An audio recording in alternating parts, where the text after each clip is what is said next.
What's up, everybody? I'm Richard. And I'm Shawn. And together, we are speaking the language of bromance. Shawn, I missed you ever so. It's been 1 week since you looked at me. Drop your hands to the side and said I'm angry. 5 days since I looked at you, saying you got the... I actually used to know that song. Jiggity China, Something. the Chinese chicken. You have a drumstick, get your brain starts ticking. Watch the X-Files with no lights on. Is it with no lights on or with the lights on? No, it's with no lights on. Oh, I always thought it was with lights on. You can 'Cause it stop was scary. thinking, but you're looking like Aquaman. I can't help it if you're thinking funny when you're mad. Try hard not to smile, though I feel bad. I'm the kind of guy that laughs at a funeral. Try not to scream.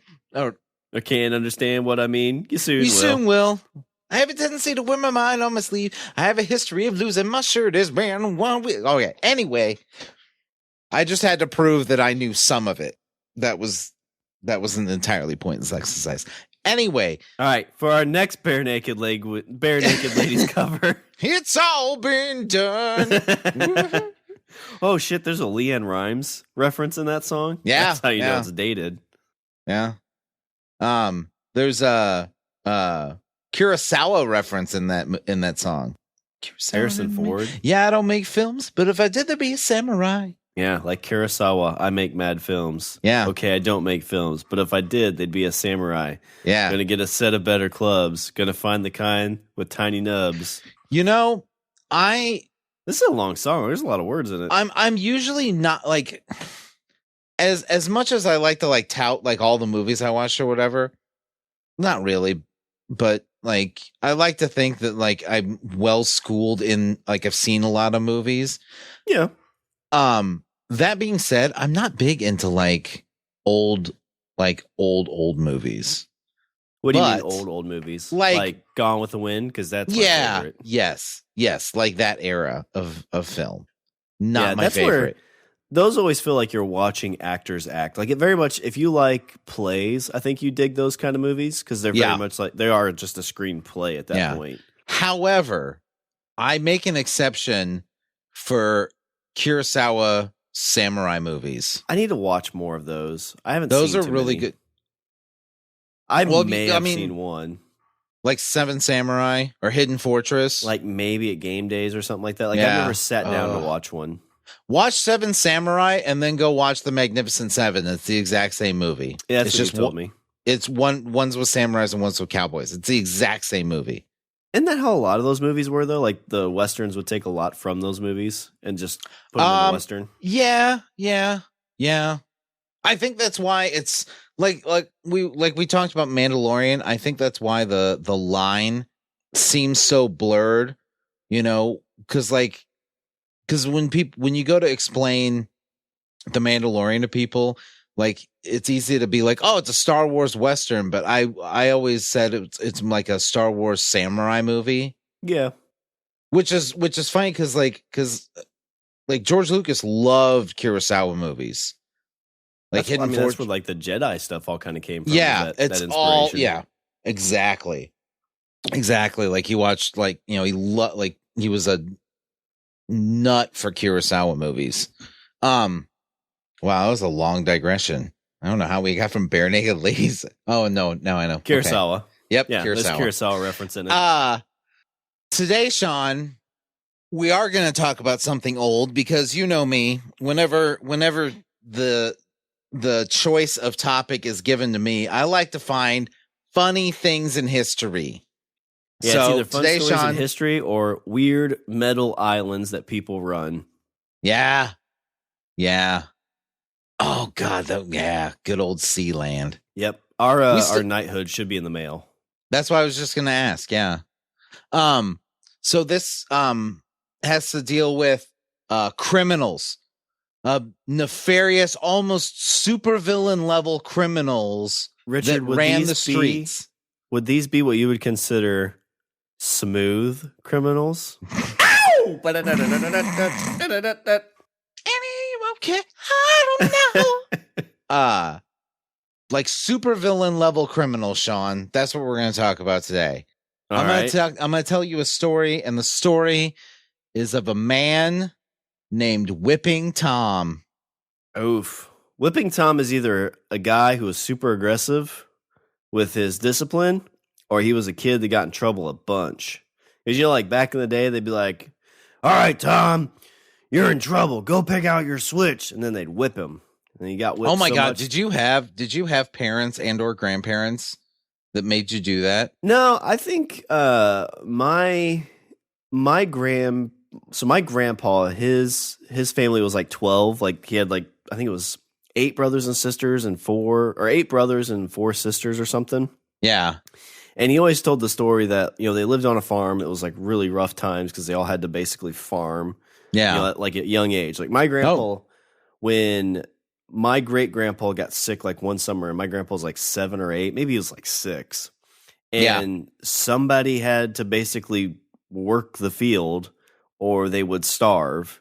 And so the 6, 7, or 8-year-old, however he was this time, had to team up the mules because he was the oldest kid. And got to work the field at 6, 7, or 8 years of age.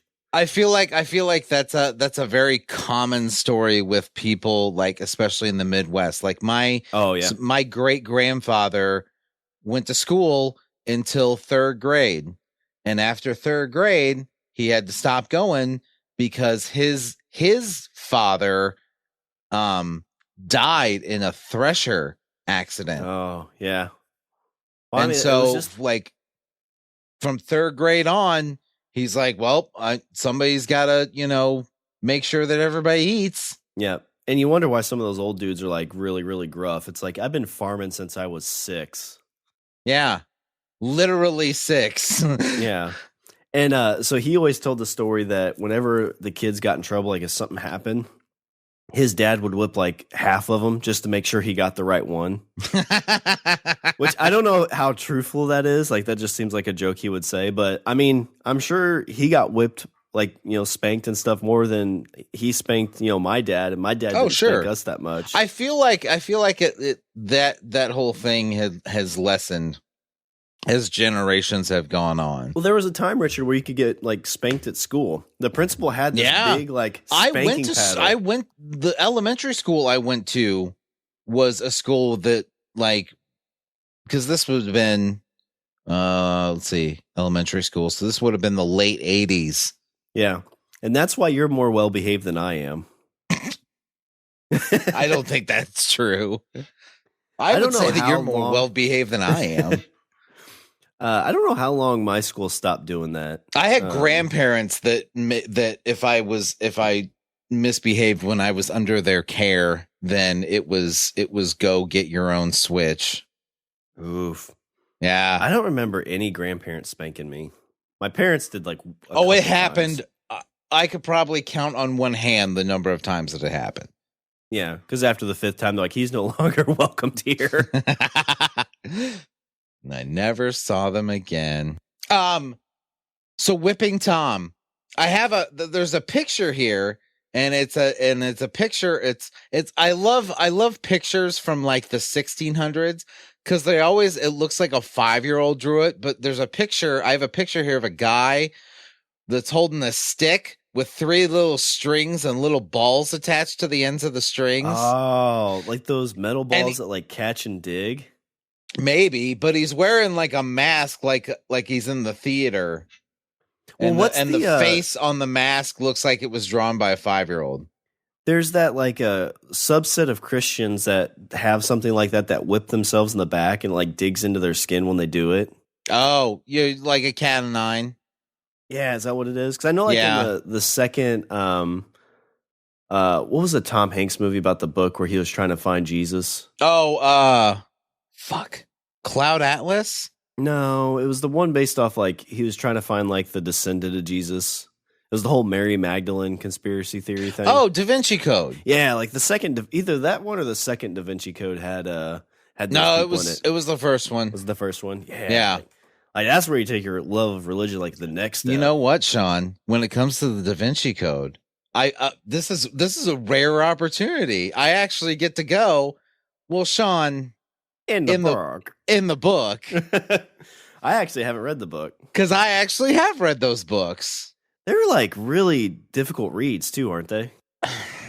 It depends. I would say it depends. You're like, for me, no. For you, yes. Well, okay, like how much do you like history? Quite a bit. I mean, I think that you'd be into it. It does because it does digress a lot in exposition because because he makes a lot of effort to give you historical context for everything that's going on. I gotcha. He give you historical context for every, like, if they're looking at a painting or they're looking at a statue, then like you get kind of an abridged version of that statue. Oh, cool. Which is fine. But after looking at 50 statues and you get 50, abridged histories of those paintings, it can kind of droll on. That'd actually be kind of interesting, though, because they're actually real statues and stuff too, right? Like they exist. Yes, they're all real things that exist, and basically he takes a lot of he takes history and kind of weaves conspiracy around it. Mm-hmm. Because that was a long-lived conspiracy theory before they wrote the Da Vinci Code book, right? Like he just kind of brought it to light, but it already exists. Right. That whole thing was based off a book called Holy Blood, Holy Grail. Was that kind of Mary Magdalene theory was out there? The Holy Grail? Is that the idea? Spoilers, but yeah. Oh, yeah. Basically, the gist is that Mary Magdalene is the Holy Grail, and that the Holy Grail doesn't refer to an actual cup; it refers to a bloodline. I gotcha. So you're saying I could be Jesus's great grandson? Possibly. Wow. But you know who wasn't Jesus, Shawn? Whipping Tom. That's how you segue. So it does get a little. I got to preface this by saying that Whipping Tom was not a very nice man. If you needed that, so I'm going to talk. Actually, I'm going to talk about Whipping Tom, and then I'm going to talk about another guy. But right now, let's stick with Whipping Tom because I think Whipping Tom is a bit more lighthearted. So you set the stage. We're in the 1600s. We are in 1672. Summer love. And also 1712. Dang. It's a long difference. Well, the reason is because Whipping Tom was the name given to two people. Ooh, so it's kind of like... It's like Whipping Tom 2 Electric Boogaloo. Ooh, yeah. Or I was thinking like a wrestler that gets like, they pass it on. It's like, well, this is the Ultimate Warrior. Like, It doesn't look like the same guy. Are you sure? Because there's a conspiracy theory that the Ultimate Warrior died. And there's another one. You want to hear about crazy conspiracy theories? There's a conspiracy theory that Paul McCartney died. Oh, there is, yeah. Avril Lavigne, same thing. Yep. Yeah. Because she's not a skater boy. She was like dead, and they said, see you later, girl. Nice save. Whipping Tom was the name given to two sexual attackers. Oh, this already got sad. No, it's not sad. Name given to two sexual attackers in London and the nearby village of Hackney. Sexual attackers? They were sexual attackers, yes. Like, is this the kind of sexual attackers where they were streakers? They'd run out and be like, "Look at my penis." Did they call him the streak? Woo! Both would attack women walking alone, and then they would beat them on the buttocks. Oh, bum whippers. Yep. Well, that's why it was called Whipping Tom. Yeah. I mean, what was it? Was it like a little tap? Like a, hey there, sweet cheeks, whack? I don't know. I wasn't there. Because, I mean, that this now goes I'm picturing him like this cartoonish guy with a cigar hanging out of his mouth. Hey there, honey buns. That's a good point. Like, this 1660s, this just was happenstance in the 60s. Doth bring those buttocks to me. Those lovely hams, bring 'em my way. so that I may smack them vigorously and with great fervor. They jiggle like the beans on my breakfast. While there is some evidence that an earlier attacker around 1672 was also nicknamed Whipping Tom and carried out similar attacks on women, the earliest recorded attacker of this nature was active in central London in 1681. Holy cow, this guy like passed on his legacy. So here's what happened. So there's a guy, and like he has a son, and his son like comes of age, and he's like, and now that you've reached the age of 14, the age of manhood. Well, I was thinking more like Green Goblin, like he walks into a room where like his whipping stuff is. It's like, Dad, what is this? Son, it's your birthright. It's time you've learned the heritage of the Whipping Tom. Now that you've reached the age of 14 and you're a man, and I'm 34 and I'll be dead soon. I tell you what, when my father passed this on to me, it's been the greatest 20 years of my life. Now that I'm 30 in the twilight of my life. How do you think I met your mother? Oh. Hello. Marry me. While there is some evidence that an earlier attacker around 1672, blah, blah, blah, blah, Central London, 1681, he would approach unaccompanied women in alleys and courtyards and spank them on the buttocks and then flee. So he'd run up, he'd slap him on the ass, and then he'd run away. I just imagine. No, I'm imagining like little snickering. Is it like I'm gonna do it? I'm gonna do Wait, but didn't they have those big like brassiere things like made their booties hang out? Not hang out, but like oh, like the big, like the big metal like hoop dresses. Do you think this guy probably died from like no, tetanus? Not in 1681. Well, what was the outfits look like in the 1680s? I don't know. They probably look like the Pilgrims. I bet they look like the Pilgrims. So it was just like, like a big dress.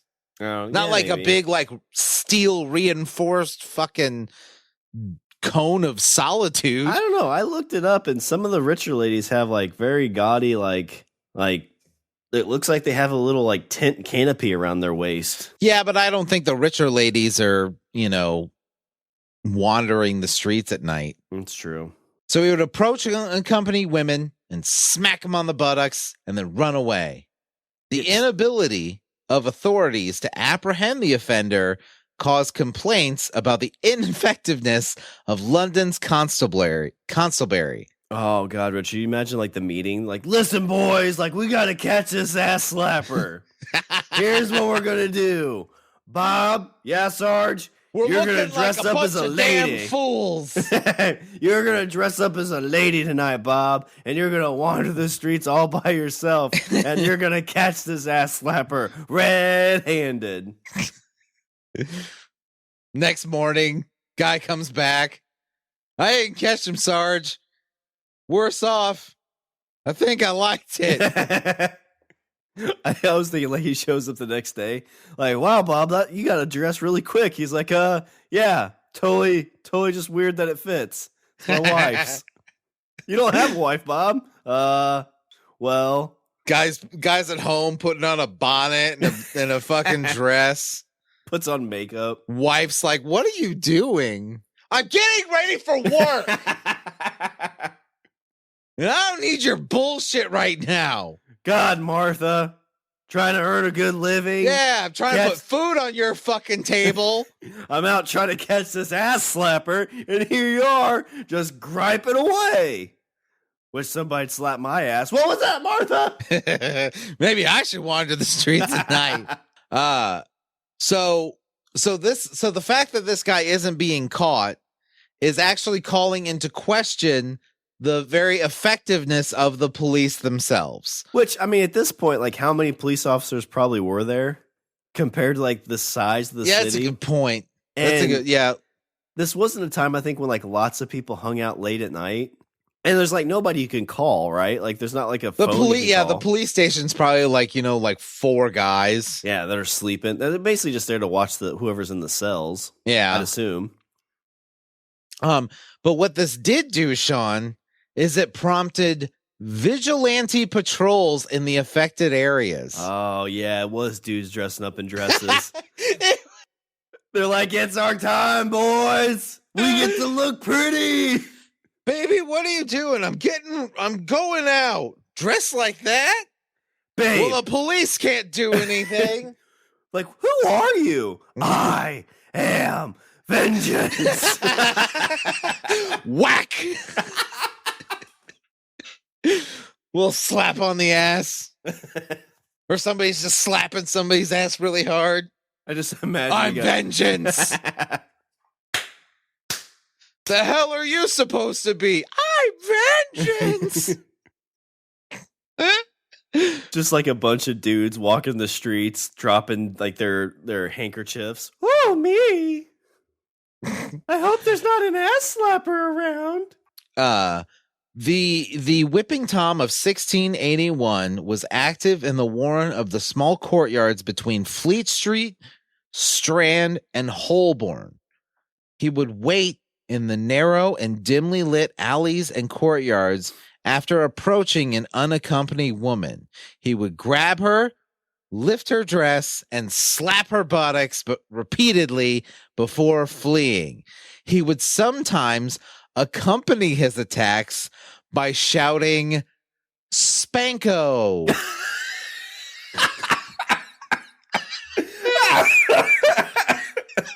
You know this is a time traveler, right?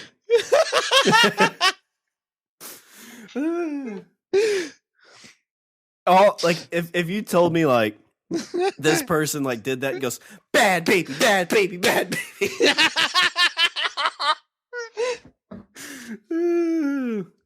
Let the constabulary know that you've been attacked by Spanko.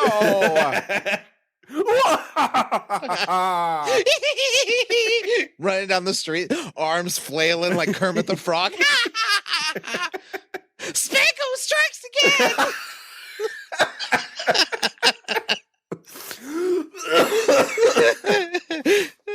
Oh, graffiti all over. Beware, that's Spanko. People out in the streets be like, "We gotta catch Spanko." What? I thought we were calling him Whipping Tom, Sarge. Nah, Spanko's better for the papers. less words, less ink. Gets the point across. He attacked a large number of women, and while he would often use his bare hand, he would occasionally use a rod. Oh. So, did they wear underwear back then? Yeah, because they had fucking like they wore like the big like bloomer things, I assume. Yeah, right? You're right. Yeah, because we talked about the dude that's making connections. Sherlock's home in this. There was a guy in London about this time who snuck into the palace and stole the Queen's bloomers. Oh yeah, that's right. I wonder if this was the same guy. Maybe he's like, listen. He's hanging them up on his wall, and he's got like big bullseyes painted on the butt cheeks, and that's why he was there. He's like, that's for practice. I'm gonna get my biggest score ever. I'm gonna go to the palace. I'm gonna find the queen when she's not expecting it. Sneak up to her, lift up her dress, whack, and say, and they'll all feel my Spanko, and they'll all feel the vengeance of Spanko. He would appear, carry out his attacks, and vanish with such speed that some people attributed him with supernatural powers. Obviously, because he's Captain Spanko. You don't get that name just willy-nilly. That's a good point. I mean, at risk of making a bad argument here, like, do you think it's possible that these women were wandering the streets, or they'd pick up a fella and the fella would spank them on the ass, and then they get home and the husband's like, "Where you been?" And then the wife's like, I was attacked by a man who would smack me on the ass and they ran away. What'd he say? He said, you've been attacked by Spanko. Spanko. He was nimble. He moved like the night. That son of a bitch. Give me your dress. I'll go find him. How do you get into these things? Fuck. It's like, I've been out there all night and all I did was have 6 propositions. There was a great public outcry in response to the attacks, which prompted complaints about the ineffectiveness of London's policing arrangements at this time. Women would carry penknives, sharp bodkin scissors, and so they were basically like, they were out there bringing something stabby. Yeah, that's good advice. Like, if you listen, Facebook Marketplace, meeting people wherever, like, that's something you need to do is take something stabby. Yep. Because if somebody gets handsy, you don't want them, stab them. Yep. When I always tell my eldest daughter whenever she leaves the house, I'm like, if she's going somewhere, I'm like, where are you going? She's like, oh, I'm gonna go hang out with some friends and I don't know, do some stuff. I'm like, all right, bring something stabby. Yep. And you're like, here, take this bazooka. Yep. Can't be too safe. Nope. The male vigilantes, Shawn, we were just talking about this. The male vigilantes would dress in women's clothing and patrol the areas he was known to operate. God damn it, Richard. You and I are geniuses. I haven't even read this story beforehand. I came up with that all on my own. Yep. I didn't want to wear a dress. I just thought it was a good idea. Yeah. I'm sure. I feel like I would like to note that that's the first place your mind went. Yeah, it was. You're like, hey, there's a guy and he's running around and he's spanking and he's slapping women on the ass. And Shawn's like, I know what to do. First, step 1, put on a dress. 1, we'll catch him. 2, we'll feel pretty. Yeah. Earlier we were talking about fucking, our grandparents and the economic depression. If I started mentioning the economic depression, Shawn would be like, all right, step 1, put on a dress. Actually during the depression, so like Feed, one of the companies started putting like flower prints on the bags because they heard that people were making dresses out of their bags. Oh, that's nice. Yeah. That's just nice. Yeah. I don't think it cost them any more money, and people had stuff that looked good, made them feel good. Because you talk about shitty time, like those people that are still alive from then still only chew like half a piece of gum. Damn.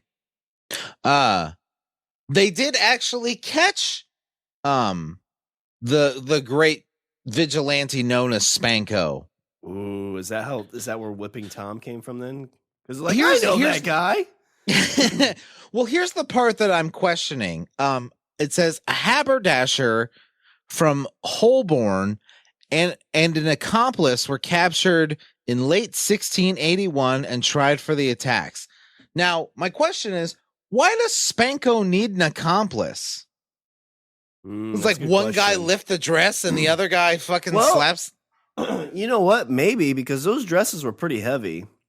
It'd be kind of like, Richard, you remember your wedding night? Like, how difficult was it to get your wife out of that dress? I didn't do it. But how long did it take her to get out of the dress? Quite a while. Yeah. So imagine you trying to like sneak up on her with a stabby thing, lift up her dress, smack her on the tuchus, and then be like, Spanko! Like, that's a lot of stuff to remember. That's a good point. You do need help for that. Yeah. It just, I don't know. I guess like, I don't know. I'm imagining like one guy's running out, like he does the slapping, and he's like, "You've been accosted by Spanko," and then there's some other guy that's like, "And his accomplice, Captain Slapmeister." But they leave that part out because they thought it was just some kid watching. Although no record now exists of the trial or their identities. So they just said it was a haberdasher so they don't know actually. Vigilante justice. They didn't let him get to the courthouse. Everyone in that town got a chance to spank Spanko. Shame, ding, ding, shame, ding, ding. In 1681, Whipping Tom, a book called Whipping Tom, brought to light and exposed to view, was an anonymously written book about the attacks was released. So there's a book that came out called Whipping Tom, brought to light and exposed to view. So this was the person that actually did it? No, because the book was published anonymously. What would it just talked about the case? Yeah. Yeah. Because that's the only reason that people know that this guy actually existed, or that this whole thing actually happened. I gotcha. I thought this might be like the guy that was the serial killer that sent the stuff into the police. What was his name? They never found out who it was. Oh, Jack the Ripper? Well, Jack the Ripper, but who's the more recent one? Like in the 70s. He'd send in like codes for people to break. Oh, Zodiac Killer. Yeah, so that was in San Francisco. Yeah, but I was saying, I wonder if this was like the guy doing like a Zodiac type thing where he sent this in to get published, telling his tales of his spankings. He's like, you only knew about half the spankings. Ask the men. Spanko story. Ask the men about Spanko. And okay, so that's all we have on the Whipping Tom of 1681. So now he was arrested. We don't get any name. It didn't go to trial. Well, no, it did go to trial. They were saying that the guy was arrested. A haberdasher and his accomplice were arrested and tried, but there's no trial record because it was 1681. Oh, okay. I thought that like was a long time ago. A sense of like it was lost, like they hid it. So now so now we're on to the Whipping Tom of 1712. Between the 10th of October and the 1st of December of 1712, a string of further attacks took place in fields near Hackney. This attacker was also nicknamed Whipping Tom. He would approach lone women, and he used a rod of birch. Ooh. Yeah. Thing with the balls? Probably. I mean, I'm guessing that's what the picture. No, the picture's talking about the guy in 1681. Oh, so is it just like the type of wood? Like a birch? Yeah. Okay. Like, a smack with the hand, there's some give there. Like with a rod of birch, that's got to hurt. Like that's got to leave some welts. Right. 70 women were assaulted. Damn. That's a lot of ladies. Between the 10th of October and the 1st of December. So in like 6 weeks. That's 10 women a week almost. Just over. Yeah. That's like 1.5 a day. Yeah. Are there even that many women in London at this time? Well, no, this isn't even in London. This is in Hackney. Was it like the same women that had this happen? No, this was 17. Like the other one was 1681. This is like I meant the 70s. This is like 30 years later, Sean. All those people are dead now. Good point.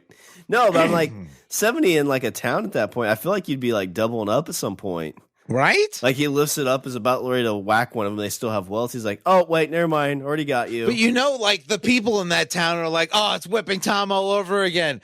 Honey, give me your bodice. It's time to honor my grandfather and hunt the Whipping Tom. I must reclaim my birthright. This was my grandfather's bonnet.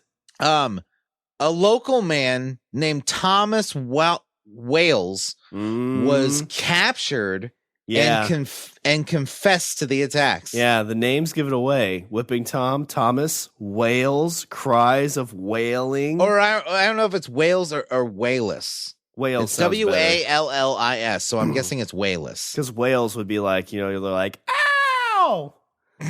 So like, who's our suspect? What about this Thomas Wales? That's stupid. We're looking for Whipping Tom. He makes the women whip. You're no Whipping Tom. Oh, wait. What's your name? Thomas. Aha! Let's see who Whipping Tom really is. All right, boys, let's call it. Do we have to take the dresses off? No, let's keep them on. No. You saw how quickly we wrapped up this case. I think we should start a new undercover division. And thus undercover policing was born. According to Wallace, he was, quote, resolved to be revenged on all the women he could come at after that manner for the sake of one who had been barbarously false to him. So is this a guy who, like, all the ladies turned him down? It sounds like it's just one woman that turned him down. Oh, geez. So, like, one woman turned him down, and then he's like, I must spank all the women. So this is like an internet revenge troll before internet trolls. Like, you hear the guys that, like, they'll hit on people on, like, DMs, and they're like, dude, like, I'm not into you. And they're like, well, you're such... well, you're fat anyway. Yeah, so. You better watch out for Spanko. What's that even mean? I don't know. So what you're saying is Spanko was the first incel? Yeah. He claimed that his plan was to attack 100 women before Christmas. Missed it. Yeah. Well, he got up to 70. Yeah, and but he hadn't even cracked December 1st yet. You set a goal and you don't reach it. You're kind of a failure. 1st of October, so hang on, or 10th of October, so let's say mid-October, so he planned to cease his attacks during the 12 days of Christmas. On the first day of Christmas. My true love gave to me, not spanking me on the ass with a big old birch rod. Oh, I love that classic. You sing it with your kids. That's the important thing. It's family. And family brings that together. You tell them the tale of Whipping Tom and Thomas Wales, because you get to tell them where whaling came from and how undercover policing started. And why you always wear a dress around Christmas. But Dad, it's June. Don't mock me, son. I'm explaining to you your birthright. Now hand me my lipstick. You know, this was your dad's lipstick and his father before him. You see these fishnets? Yeah, they were your grandpa's. It was tough. He had to wear these while he hoed the fields. My father gave me these pantyhose and his father before him. And now I give them to you. Protect us, because who knows? Spanko may rise again. Have you ever heard of Spanko? No. Well, that's why you should thank us for our long history of keeping bottoms safe. And if Spanko shall ever rise, if the evil known as Spanko shall ever rise again, we'll be ready, son. Putting lipstick on. We'll be ready. Goodbye, horses. Son, do you think that's too much blush? Oh, I got in my beard. His claim, he claimed... Kid's like, Dad, I want to live with Mom. No, real mom. He claimed that his plan was to attack 100 women before Christmas, cease the attacks during the 12 days of Christmas, then resume the attacks in the new year. So he wanted to do 100 and then do more? Yes, he wanted to do 100, then stop for the holidays, like, you know, take a holiday break, and then resume after the first. Dang. That's like, I don't even know how you get enjoyment out of that. Because it had to be like that kind of thing, right? Like he got some kind of weird. No, I don't think it was during his confession, he said like, hey, one woman was mean to me. And so this was like my way of exacting vengeance. I must spank all women. Yeah. Yeah. So, you know, like I said, luckily this guy was caught after 6 weeks. So he was caught, he was tried, and he confessed, so he was tried and off to prison. What was the sentencing? It does not say how long he got sentenced for. That's something I don't want to Google search either. Like, how long do you get put in jail for spanking random women? Statute of limitations. Spanking a woman and running away. Richard, there's a knock at the door. Oh God, they've caught Spanko. You'll never catch Spanko. Throws a fucking smoke bomb down and pulls a cape up and runs off into the night. Where'd he go, boys? Get him. You just see Ow! Ow! He's good. Follow the screams, boys. Hike up those dresses. Let's get him. Who said we should wear heels? Clock, clock, clock, clock, clock, clock. So that guy was caught and everything turned out okay. There was a see also section on this thing for Whipping Tom. One was called the London Monster. Oh. And the other one was called Spring-Heeled Jack. So we don't have a lot of time left. I'll probably only be able to talk about one of them. So I'll let you pick. Would you like to learn about the London Monster or Spring-Heeled Jack? Let's learn about Spring-Heeled Jack. Okay. Spring-Heeled Jack apparently is an entity in English folklore of the Victorian era. There are many theories about the nature and identity of Spring-Heeled Jack. This urban legend was very popular in its time due to the bizarre appearance and ability to make extraordinary leaps to the point that he became the topic of several works of fiction. So it wasn't even real. Oh, Spring-Heeled Jack. So would this be kind of like what they built from? Because they talked about Whipping Tom having like supernatural abilities. Is that what this like sparked? Probably. The only thing I remember Spring-Heeled Jack from was he was a character in the Elder Scrolls games. Oh, is he? One of the greatest thieves that ever lived was this thief named Spring-Heeled Jack. And in one of the games you get these boots called the Boots of Spring-Heeled Jack.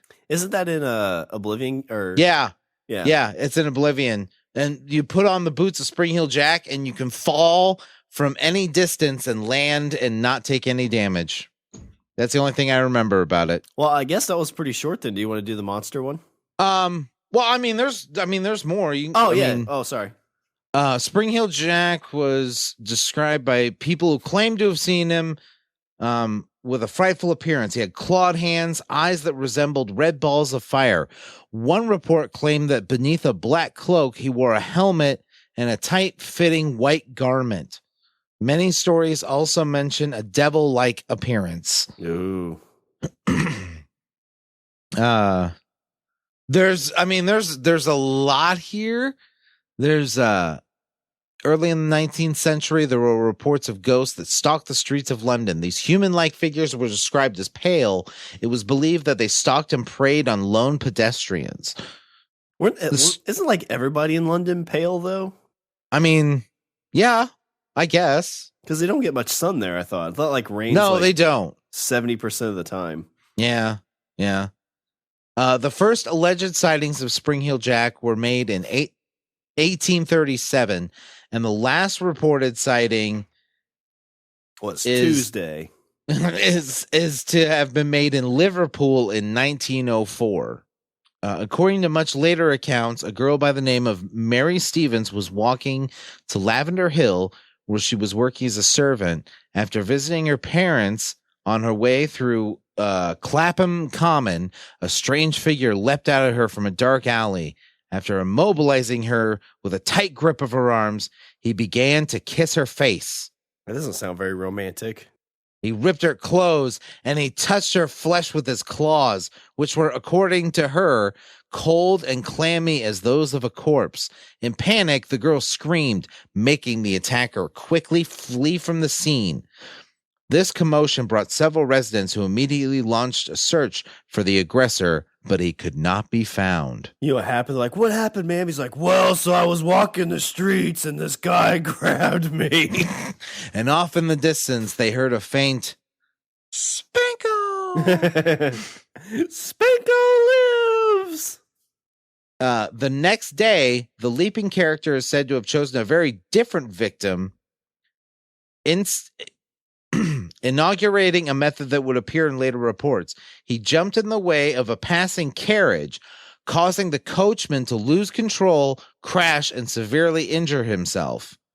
Several witnesses that he escaped by jumping over a 9-foot-high wall while cackling with a high-pitched ringing laughter. Oh, that sounds dick. And that's where he got the name Spring-Heeled Jack. Yeah, because carriages are not cheap. No, not at all. Especially if the horses, I'm sure the horses got hurt. Or the horse, depending. Yeah. After months of these sightings, the Lord Mayor of London, Sir John Cohen, revealed at a public session held in the Mansion House an anonymous complaint that he had received several days earlier.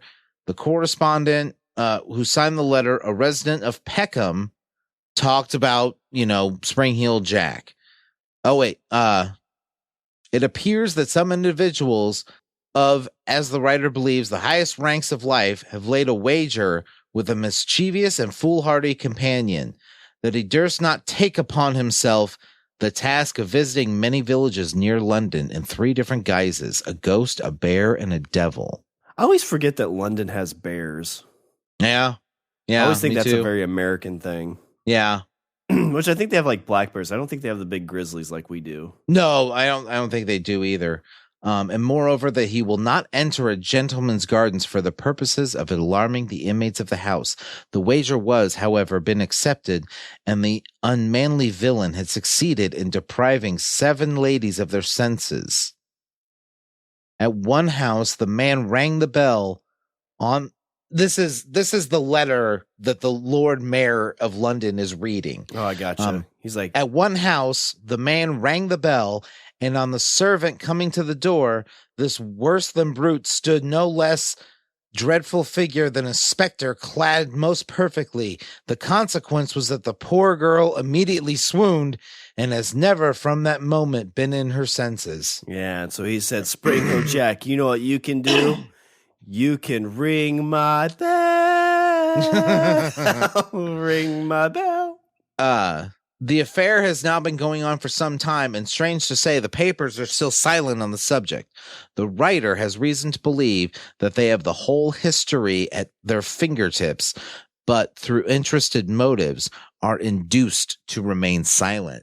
So this lady is writing to the mayor of London and saying, like, hey, there's this crazy demon running around, and everybody's not saying a word. And that's the real story, and nobody's talking about it. Yeah, you're hiding this. Why? There's a conspiracy. Do you feel like she'd be like the weird, like, tinfoil hat back in the day? Probably. Like, no, Mayor, there's a demon running around, and it touched me. So the mayor's reading this letter out loud to, like, an audience. Though the Lord Mayor seemed skeptical, a member of the audience confirmed that the servant girls about Kensington, Hammersmith, and Ealing tell dreadful stories of this ghost or devil. And the next day, the story was in the London Times. Ooh. He's like, you know what? I think I've heard a tale about this from my great-great-grandfather when he told me the tale of Spanko.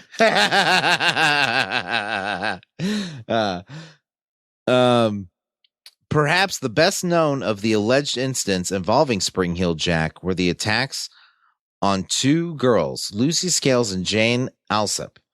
The Alsop report was widely covered by the newspapers, including a piece in the London Times.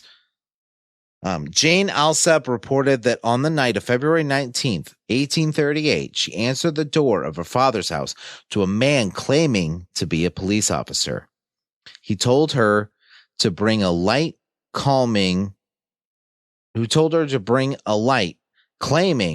we have caught Spring-Heeled Jack here in the lane. She brought the person a candle and noticed that he wore a large cloak. The moment she handed him the candle, however, he threw off the cloak and presented a most hideous and frightful appearance, vomiting blue and white flame from his mouth, while his eyes resembled red balls of fire. He's like,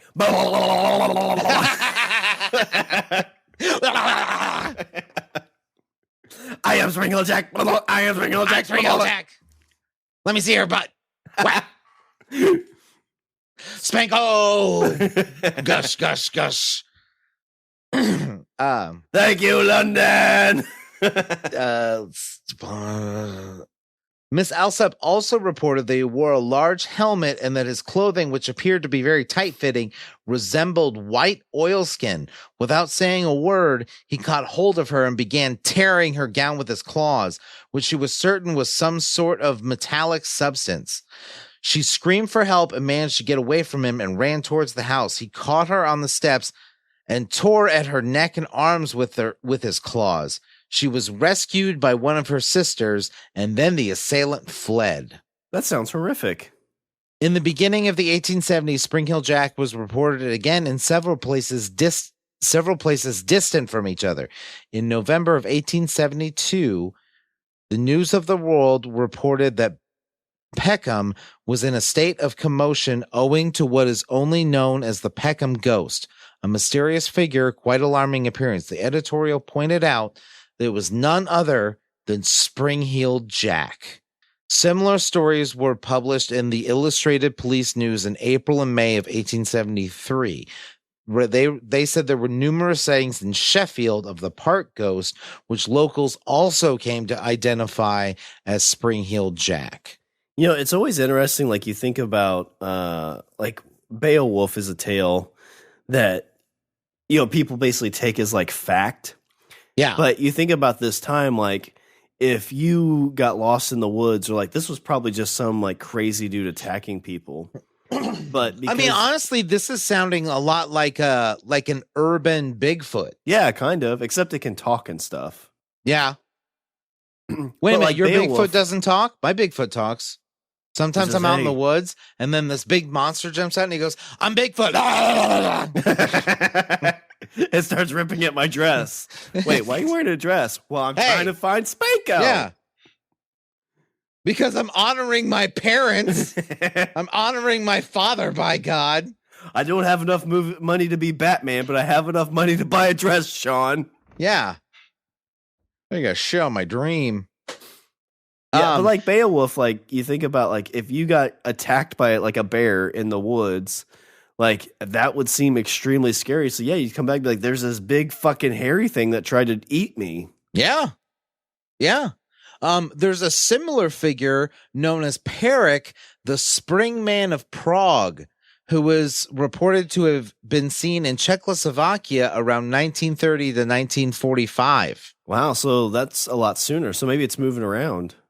The elusiveness and supernatural leaping abilities attributed to a Peric bear, the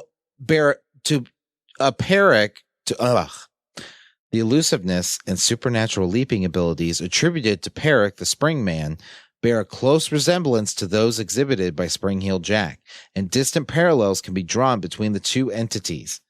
The stories of Peric provide a useful example of how the traits of Spring-Heeled Jack have a broad cultural resonance in urban folklore. Peric, like Spring-Heeled Jack, went on to become a folklore hero, even starring in animated superhero cartoons fighting the SS. Well, at least he's anti-Nazis. Yeah, I know, right? Spring-Heeled Jack hates Nazis. How is he with women? He's no Spanko. There was a 1946 film called Springman and the SS. Did he like go and like beat them up, I guess, or how'd that work? Or did they have any information besides it was just a movie? Nope, that was it. He's been in a couple games. I'm looking at references here. He was in Oblivion, like we talked about. Apparently he was also in Assassin's Creed Syndicate. Spring-Heeled Jack is featured as an antagonist in this video game set in Victorian London. Oh, well, that makes sense. Yeah. So, do you think this is kind of like you just said his name, the Bigfoot. It's London Bigfoot. Yeah, London Bigfoot. No, what was the killer in London? Jack the Ripper. Jack the Ripper. So you think this like Jack the Ripper is like some kind of immortal being that just like goes from place to place, leaping from place to place, hoping that the next butt he spanks is the butt that brings him home? God damn it. I don't know why you always want to go to Quantum Leap. I don't know. Okay, just since nobody will probably look it up. The London Monster was the name given to alleged attacker of women. He had a signature behavior of piquerism, so he didn't spank women, but he would poke them with a needle. He'd like poke them. I believe he'd poke them in the butt and then run away. I think that was his thing. Yeah, I'm glad we skipped that one. So Spring Heel Jack, the London Monster, but you know what they are, Shawn? They are no Whipping Tom. They are no Spanko. Well, I mean, Spanko! I'm glad that, when we read this story, we were like, hey, we should dress up as like Spanko. Instead, you and I are like, let's put on dresses. Yeah. Stop Spanko. And we're going to catch him. Because that's the kind of men we are. But Richard, as we're tidying up this criminal history episode, what's some Richard's closing thoughts? Crime doesn't pay because all these people got caught. Well, not Spring Heel Jack, but he's like supernatural. Like legit supernatural. Yeah. We're not monster hunters. I can't put on a dress and catch a monster. Well, I mean, I could. Yeah, you could. The dress isn't going to have anything to do with it. It's just going to make me feel pretty. It's true. So, crime doesn't pay, and don't run around and slap women on the ass. I think that's just a general rule. Yeah, even your own wives, because my wife, if I like rear back, she's like, no. Oh my God. If I come with that unwarranted, nope. And rightfully so. All right. Well, let me do a little bit of housekeeping. Visit our website. We're at languagebros.com. Follow us on Twitter and Instagram at languagebro. Email us at bros@languagebros.com.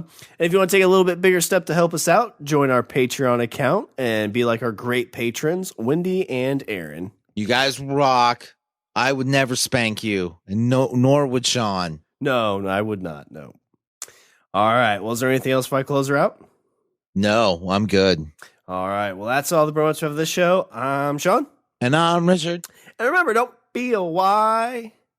Be a why not. Unless you want to spank people. Yeah, don't do that. Don't do that. Unless they ask nicely. Mm-hmm. Because if you're doing it unwarranted, you might spank an undercover police officer. Yeah. Yeah. Or just a guy that wants to feel pretty. Do it again.